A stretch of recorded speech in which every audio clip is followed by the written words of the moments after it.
Здесь можно увидеть платье, которому более 120 лет, а также узнать все о традициях крымских татар. Дом-музей истории, быта и культуры крымских татар находится в городе Эски-Харам. Экономист Эльвира Бариева открыла его в 2002 году.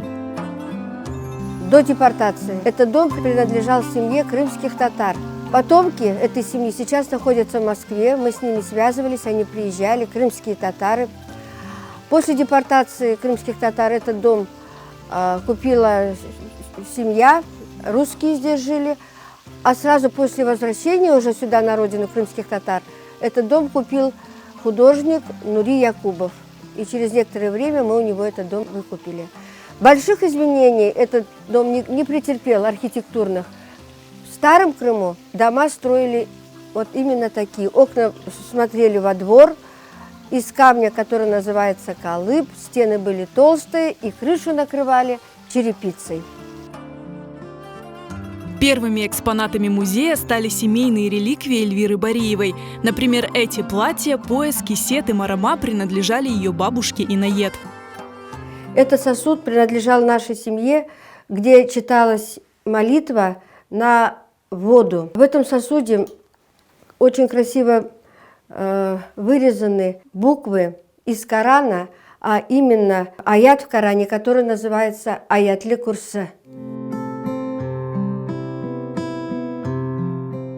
Экспонатами музей пополняется и благодаря единомышленникам. Местный житель Андрей Сысоев уже много лет увлекается археологией. Сегодня он принес в дар музею пуговицы, ароматницы и курительные трубки времен Крымского ханства. Ароматница, она была в каком формате? Она была в виде кулона, как правило, либо пришивалась на одежду.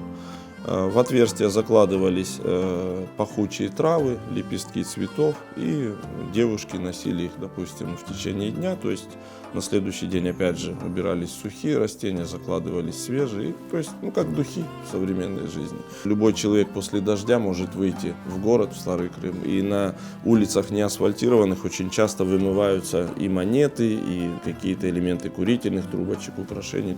В этом доме-музее действительно чувствуешь себя как дома. Экспонаты разрешается даже трогать. Посетителям здесь всегда искренне рады. В этой комнате мы встречаем своих гостей немножко необычно, не как во всех музеях. Мы рассаживаем их в сетлерге, обязательно подаем кофе с нашими сладостями. И вот пока они пьют, сидят, слушают нас. Ну и рассказываем здесь обо всем, и о наших традициях, обычаях.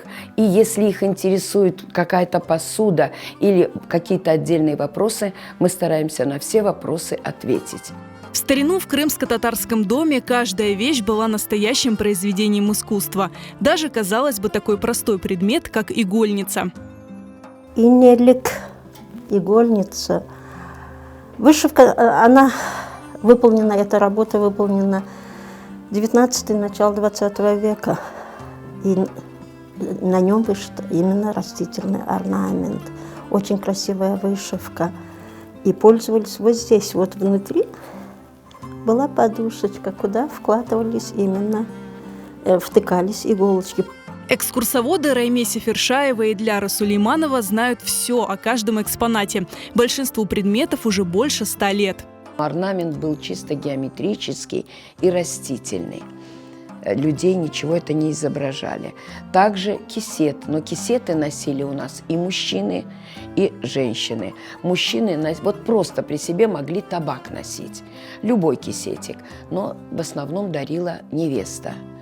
Дува, которая туда вкладывалась, его нельзя было сложить. Его писали в кадр едисы. И он имел наивысшую цену. И название у нее «Алтын дува». Почему? Потому что за него расплачивались одной золотой монетой. И имела очень сильная молитва. Ее не складывали, ее именно скручивали трубочкой.